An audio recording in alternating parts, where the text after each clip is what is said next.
Chers amis, je suis en voyage, mais il est hors de question pour moi d'interrompre notre série d'histoires de Shabbat toutes les semaines depuis plus de 10 ans. Cette histoire est extraordinaire, elle m'a beaucoup touché, beaucoup fait réfléchir, écoutez-la. Elle est arrivée en 2015 au Rav Chaim Kowalski. Vous le connaissez peut-être, il habite à Bnei Brak, la ville religieuse qui est en banlieue de Tel Aviv. Lui, c'est un responsable de plusieurs centres d'études de Torah.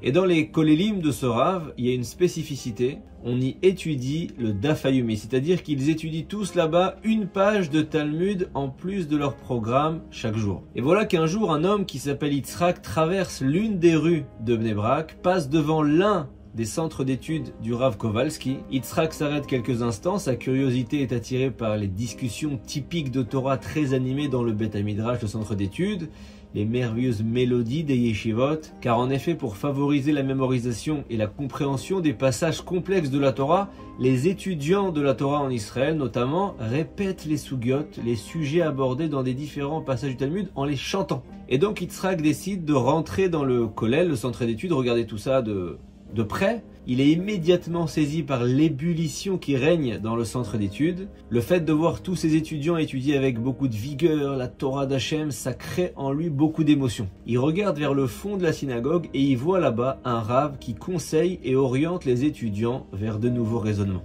Yitzhak va le voir, il le félicite pour ce lieu magnifique d'apprentissage, de transmission de la Torah authentique.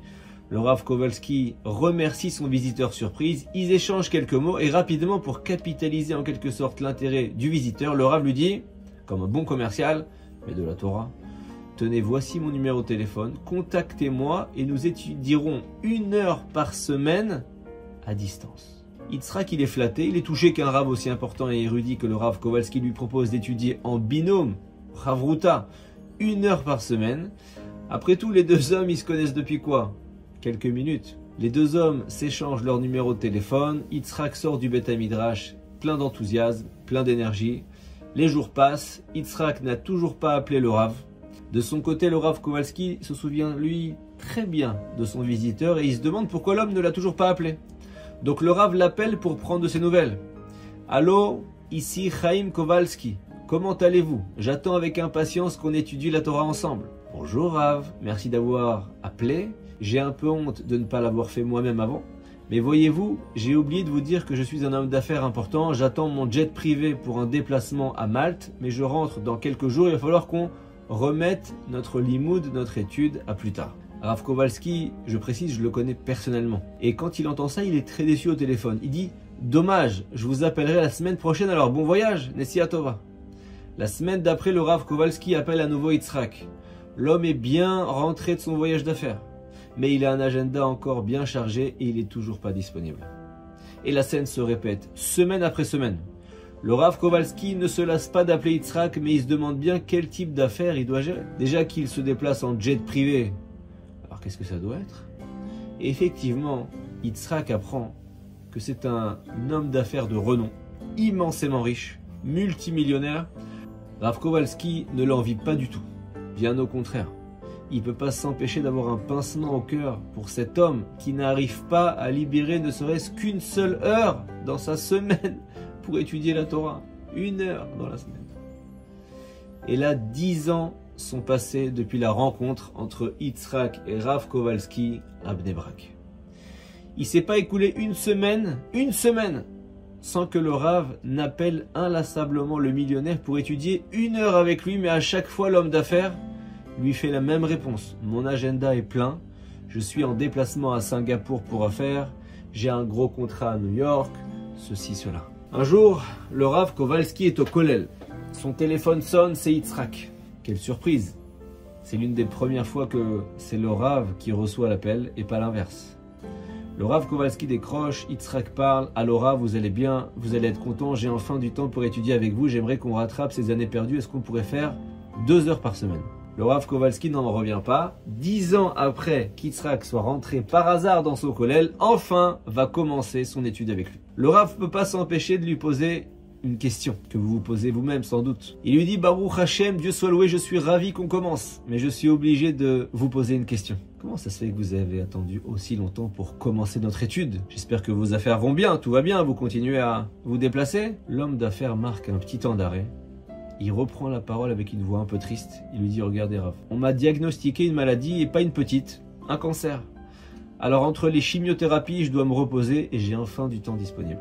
Le Rav Kowalski, très touché par la nouvelle, il lui souhaite refoua chez les mains, bon rétablissement rapide et complet. Et les deux hommes conviennent d'étudier 2 heures par semaine au téléphone, 1 heure à chaque fois. Ils étudient sur ce rythme quelques semaines avant que la maladie d'Yitzhak ne gagne du terrain. Yitzhak lui dit, Rav, je suis désormais hospitalisé à domicile. Il y a un avantage, c'est que je suis disponible 24 heures sur 24, 6 jours sur 7. Pour étudier quand vous voulez. Vous m'appelez dès que vous êtes disponible et si je ne dors pas, je réponds et on étudie ensemble. L'étude s'intensifie de mois en mois. Les deux hommes arrivent parfois à étudier jusqu'à 10 heures par semaine. Et un jour, voilà que Rav Kowalski appelle pour son étude et c'est la femme d'Yitzhak qui répond en larmes. Elle dit, mon mari vient de décéder des suites de sa maladie. L'enterrement aura lieu demain à Tel Aviv. Il aurait été heureux que vous conduisiez la cérémonie Rav, la cérémonie d'enterrement. Le Rav Kowalski, sous le choc, après avoir prononcé la formule d'usage quand on entend une telle nouvelle, Baruch Dayan Haemet, béni soit le juge de vérité, il arrête tout et il se met à préparer les funérailles. Le lendemain, on est au cimetière Trumpeldor de Tel Aviv, il y a une foule à l'enterrement d'Yitzhak, beaucoup de personnalités, des personnalités même politiques, et après les oraisons funèbres, après l'enterrement, il y a une mitzvah qui est liée au respect du défunt, recouvrir le corps avec un petit peu de terre d'Israël. Chacun le fait avec la petite pelle et le Rav Kowalski est l'un des premiers à recouvrir le défunt de terre. À la fin de la cérémonie, le Rav met la main à sa poche pour prendre son téléphone et prévenir son épouse que l'enterrement est terminé. Et il trouve pas son téléphone à sa place habituelle, dans la poche avant de sa chemise. Il n'a pas l'habitude de mettre ailleurs son téléphone, mais il vérifie quand même dans les poches de son pantalon.